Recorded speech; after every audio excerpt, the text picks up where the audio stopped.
Sometimes people don't realize that envy is a silent battle within themselves. Inggit is not a sign na mas magaling ang iba. It's often a sign na may potential ka rin. Pero instead of nurturing it, you compare. At sa totoo lang, comparison is the fastest way to lose your peace. Life is not a race. Hindi ito paramihan ng achievements o pataasan ng narating.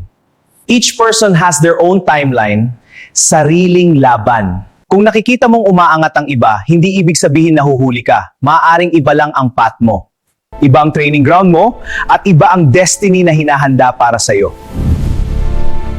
Malaking tulong na sa akin ang simpleng click mo. It motivates me to create more videos na may real talk, inspiration at good vibes para sa inyong lahat. If nagustuhan mo itong video, please don't forget to like, share, and subscribe to support the channel! Senyales na walang emotional intelligence ang lalaki at partner. Una, hindi marunong adjust ang nama ng iba. Hindi marunong umamin ng mali. Laging may dahilan, laging may sisisihin. Favorite line, ganito na kasi ako eh. Sa lahat ng trader dyan, enjoy habang may naloloko pa kayo. I won't pretend na okay lang lahat kasi honestly masakit talaga kapag yung taong pinagkatiwalaan mo, siya pa yung unang sumira sa trust na binigay mo. Hindi dahil mahina ako, kundi dahil marunong lang talaga ako magtiwala at maging totoo. Pero alam mo kung ano ang ironic? Akala mo siguro panalo ka na dahil nagawa mo akong lokohin o talikuran. What you didn't realize is this. You didn't destroy me, you exposed yourself. If you enjoyed the content and learned something, felt good vibes, or had real talk moments, I'm inviting you to subscribe to my YouTube channel.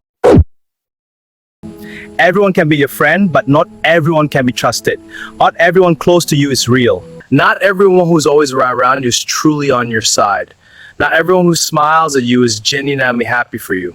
And not everyone who says, I'm here for you, truly means it. Sometimes they're the first to turn their backs, the first to tear you down, the first to drag your name through the mud when you're not around. There are people who act like they care, but in reality, they're just waiting for your weak spot. You can do it, but deep inside, they're hoping you fail. So be careful, be observant, not bitter, be cautious, not judgmental. Learn to read people's actions, not just their words, because a real friend will never pull you down. A true friend won't be jealous of your success, and most of all, won't leave when you need them the most. The world is full of smiles hiding knives, so before you give your full trust, observe first. Because the one you think is fighting beside you might already be siding with the enemy. Real friends don't need many words. But traitors, sweet in front, destructive behind.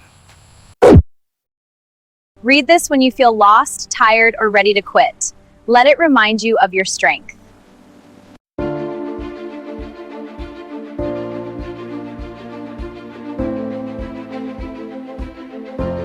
Alam mo, hindi lahat ng laban sa buhay kailangan mong ipanalo agad. Minsan, ang tunay na panalo ay hindi ka sumuko kahit pagod na pagod ka na. Life is not a race, journey siya. Hindi mo kailangan makipag-unahan sa iba kasi may sarili kang oras, sariling pacing at sariling destiny. Kung pakiramdam mo mabagal ka, iyan ay ayos lang. Handaan mo, mas okay ang mabagal basta tuloy-tuloy kaysa mabilis pero huminto. May mga araw na parang gusto mo na lang mag-give up. Yung tipong kahit anong pilit mong maging positive, bigat pa rin ang pakiramdam mo. Pero hindi ibig sabihin nun mahina ka, ibig sabihin lang nun tao ka. Even the strongest people cry, doubt themselves, and feel lost sometimes. Pero ang pinagkaiba nila, bumabangon pa rin sila. Kahit ilang beses matalo, pinipili pa rin nilang lumaban. Stop doubting your worth just because life is hard right now. Hindi sinusukat ang value mo sa dami ng problema mo o sa bilis ng success mo. You are valuable simply because you exist. May purpose ka. May dahilan kung bakit nandito ka. At balang araw, lahat ng paghihintay mo, lahat ng sakit na tiniis mo, at lahat ng gabi na akala mo hindi ka na makakaya, magme-make sense din. So hold on. Trust yourself, trust God's timing, keep moving forward kahit maliit na step lang. Hindi mo man nakikita ngayon, pero may magandang plano ang buhay para sa'yo. Darating din ang araw na masasabi mo, kaya ko pala.